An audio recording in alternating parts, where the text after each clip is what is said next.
Welcome to Uptown entrances. I'm redoing this. This is the second attempt at doing the metadata. Here we are entering from North Tryon Street. This area of town is adjacent to one of the large rail yards, and you can see the columns that indicate you are entering, or indicate to me anyway, that we're entering the more urban part of the city core.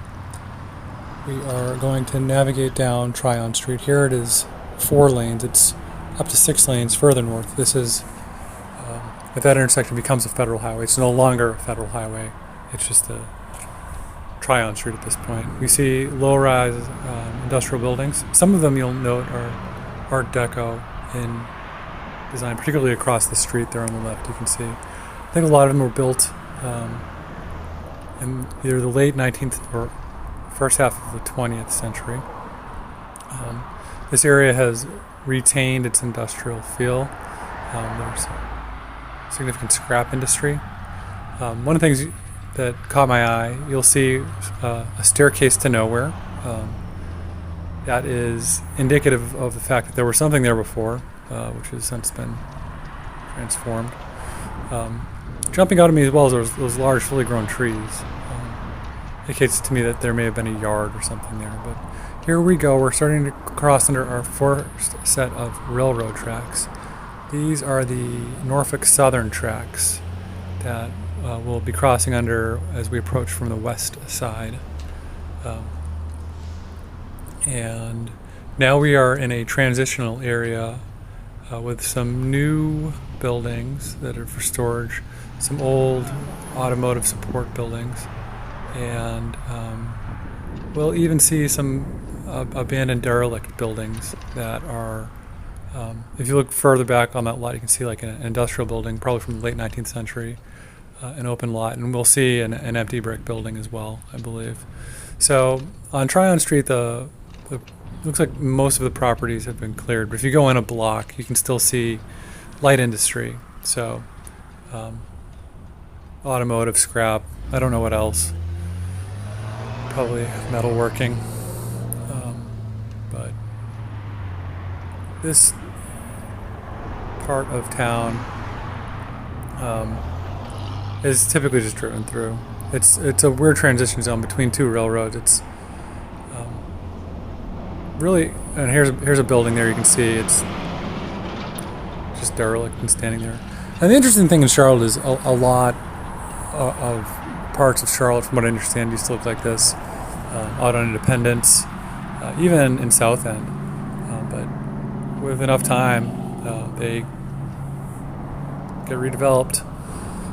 But now we're crossing under another train line. We're going down again. So we're thinking those natural barriers. So here, there's a big hill to climb. We're going underneath the CSX line, and then there's you can see the outline of an old train station. And I think we'll turn back around. We'll see the platform again. That old train station is now part of a mission for the unhoused. On our right is the split off on Church Street. So I think this historically may have been a very important entrance into Charlotte, because prior to 1950 or so, a lot of the way that many people would enter the city was via rail. So if you're coming from points east, that would have been the exit. But this is a formidable hill to climb. And once we climb it, we will be going under 277. It's fairly large here because there's an on-ramp. I think the College Street on-ramp. And then we'll go under 8 lanes of traffic. And one of the things that strikes me is just the nature you see associated with the interstate. I mean, it's just very lush. Besides the interstate, there's and the road. There's also just nature. But all right, so we've passed under. We're in the more classic Uptown, and then we can see a church. Well, it looks like a church. It's actually an art space now, and we can see that at 18th, in the 19th century city, and in the distance the 21st century city as well. So it's a nice combination of the two. Now we are going to enter from North Church Street. North Church Street physically touches the railroad, so we can see the freight line there. And I can only imagine historically what this would have been like when the coal trains were going by past the foundry where the metal was being poured and hammered, all the smoke, coal smoke, and the acrid smell of burning steel and coal, and the slamming of hammers and steam engines against the ground. I mean, this must have been a very different environment than what we're experiencing today on this clear day with beautiful greenery in all directions. But you can see that building right across the street with those large windows letting in all that light. That indicates to me that it must have been if not a late 19th, then an early 20th century building. And then again, immediately we find ourselves encountering the interstate, and that is just green. It's suburban. We go from the industrial Dickensian city to the suburbs. We're crossing under the wall, transiting under the wall, back into the main urban core. And we see sort of like a late 20th century apartment building, and then a 21st century building off in the distance, all that glass. So one of the things about this part of town, when they built this freeway in the 1950s, they put the exits really close to each other, and there are just significant amounts of exits and entrances, on-ramps and off-ramps, and it makes it actually really hard to drive on. But that was exit 3B. Now we're at exit 4, and this is the exit to a neighborhood called 4th Ward. It's a historic Victorian neighborhood. I'm not sure we'll be able to see any of the homes, but those homes are just on the other side of those sort of contemporary 1980s, 1970s buildings. And now we're entering through North Graham Street. So this is an interesting one. This is where the old federal highway was. And the reason I think they made it a federal highway is, A, it went adjacent to the Norfolk Southern tracks. And it intersects with two major roads. One that goes to Statesville. That's it's a smaller town north of town that intersects with Interstate 40. And then it also goes up to, conceivably, with a split off up to another town called Concord, which is another old mill town. But we're going to cross over, I think, 8 railroad tracks, and they converge over here as well. This is a significant piece of rail infrastructure that we're going over. But you notice traffic's pretty light, right? But the road's very wide. So this is a really tough place to ride just because the speeds get so high. I try to avoid it when I can. But here we are today riding on it. And there are stoplights, which is good for, I don't know, I guess increasing the transit times, but it's an alternative to the interstate. When they built the interstate, they never made the road smaller again. But when this was the only federal highway up and out of town, there were actually, I've seen pictures of Charlotte where there were houses, like low-slung houses. In fact, Ramir Bearden's grandparents lived further down the street. That ended up all getting cleared out because all of a sudden a federal highway was on their front lawn. So here's a North Carolina Music Factory Boulevard. So now we're going to go across the railroad tracks and enter underneath the highway. On the left-hand side, you can see a large mill. It's a very noticeable throwback to industrial times. And then we're going to go under this really just impossibly large viaduct. It's gigantic. It's amazing that this thing it's mind-boggling in size. I think it's got 12 lanes or something. And again, there's the mill. I think it's an agriculture, maybe cottonseed oil. I don't know what they do there. And then we're in this low-slung district here, and we're actually going to do a cut-through. We're going to cut across through an old burial ground. And you can only do this traversal. But so we can see on the right-hand side sort of like large warehouses. Those are very commonplace throughout North Carolina. They're ubiquitous. For a long time, they all got turned into breweries. I don't know what they're doing now. But now we're going through this bike lane only. You can see a little creek right there. So again, going back to the natural boundaries. So we're down off the ridge. We came down the ridge, and we're immediately seeing a natural boundary in the form of a creek, which blocks the north entrance. And then we see in front of us this large red clay field with a puddle, and that is a real throwback to what Charlotte was, from what I've seen. It's just sort of an industrial processing center with a lot of empty space, and then you can see off in the distance the commercial towers, which are very still close to where we are. But this bike lane is a bike route. I guess it's a bike lane. Goes through the cemetery, and if you watch the other video, you can get some more commentary on it. But yeah, I mean, it's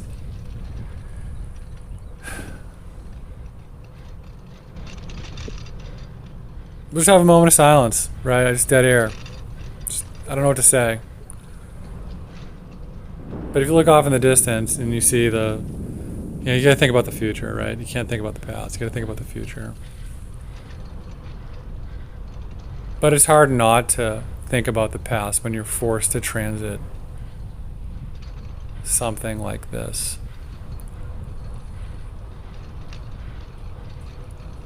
But I look at those trees and I just think about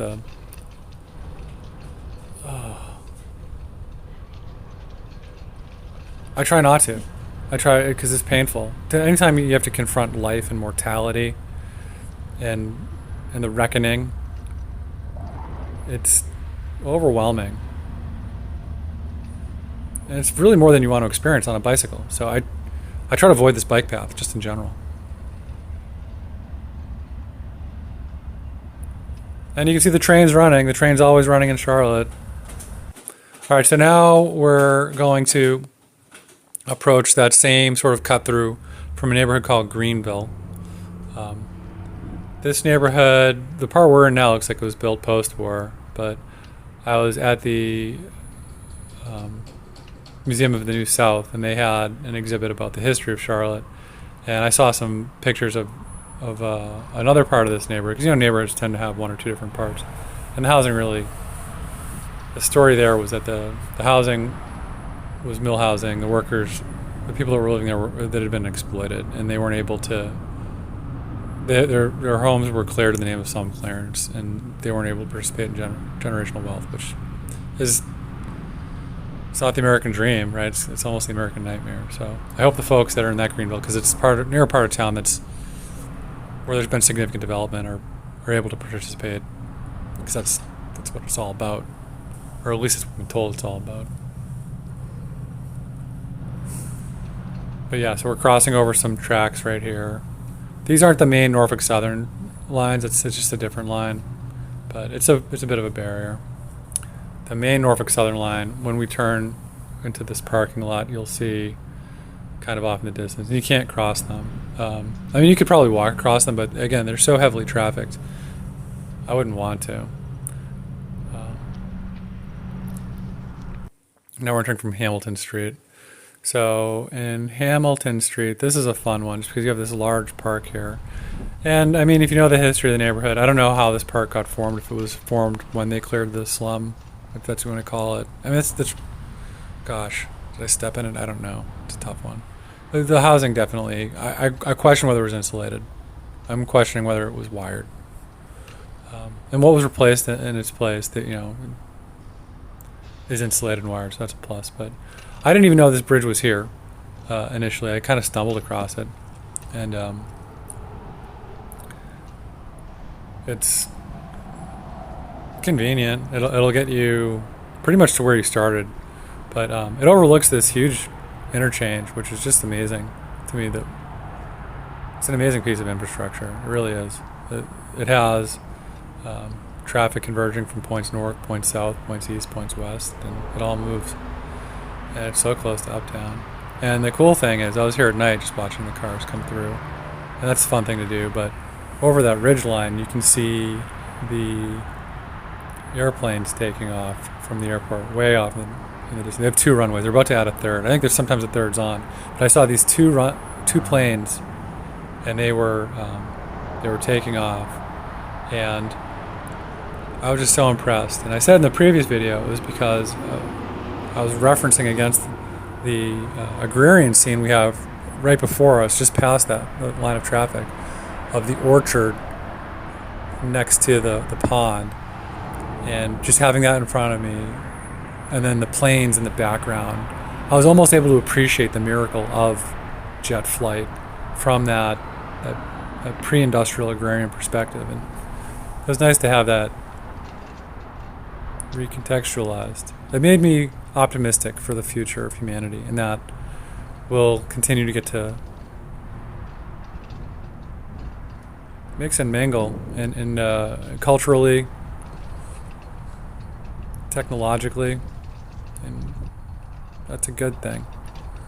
But so this area of town, again, it was a lot of low rises.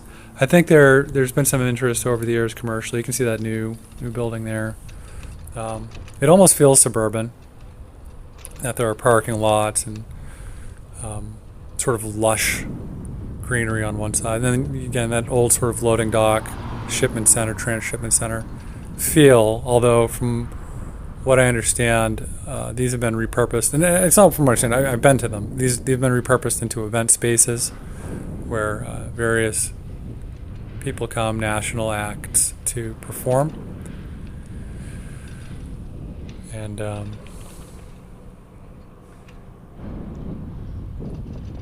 it's a cool place to hang out. It's a little off the beaten path, but that can be a good thing. I mean, you look at this road, the traffic is very light. So I do find myself riding my bike on this particular road, but I usually turn when at that bend rather than going over the bridge. Although more recently, now that I can appreciate it, I do go over the bridge. And I ride up to Camp North End, which is further off the distance. But this is kind of just a boring stretch, old railroad stretch, right? You have the railroad on the right. It's like when in any southern city, when you go to enter from the railroad side, you hit all those same style brick buildings. And they all kind of do the same thing. It's just light industry. That's sort of been forgotten. All right, now here we are on West 5th Street. So we're approaching from the west. There's that gleaming city. It's amazing, right? And we're going over a major on-ramp, off-ramp for Interstate 77. So that will take you, Interstate 77. I think it goes, it'll connect you to 81, which will take you all the way to the Canadian border. And then 77, I think, goes down somewhere to South Carolina. I don't know where 81 goes. But traffic's moving, and it typically does. It's only right around 5 that gets slow, and it's short. The rush hour here is pretty short. But we're about to go over the Irwin Creek Greenway. So Irwin Creek is another natural barrier, and then we're going to climb a big hill, and the rest of this video is just going to be me climbing hills. This is a big hill, and the cool thing about this hill is where they found the gold. But look on the left, and then look on the right. On the right, you see the big condo towers. On the left, you can see houses, and you can see lots that are the same size as lots. And this is also, when you enter southern cities that are smaller than Charlotte, you'll typically find yourself on like a street like this. The city of Greenville, South Carolina comes to mind for some reason, where you have like a very busy road with just houses with porches and stuff that they look a little rough around the edges. And you know anyway, what happened in Charlotte, well, much like on the east side, on the west side, even though I think like the people that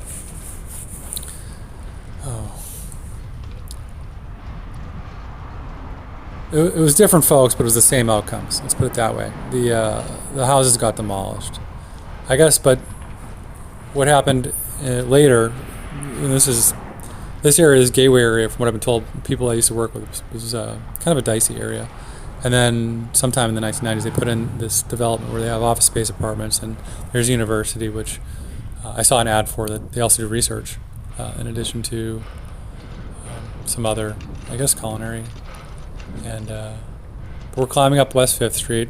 I've seen pictures of Charlotte from the past. They're driving 1950s cars, and this crossing was at street level, at grade. And you see how often the trains go by. It must have been a tremendous bottleneck. But one of the things that I think interesting here is these open fields you still see. I think the plan is eventually for the Gateway train station to go in here. So this whole area will change. But for now, it's just a big open field that they mow. which is pretty neat. And yeah, we have a sort of low-rise building that they've repurposed. It looks like they've knocked windows into, and then there's clearly one from the industrial age, which is cool to see.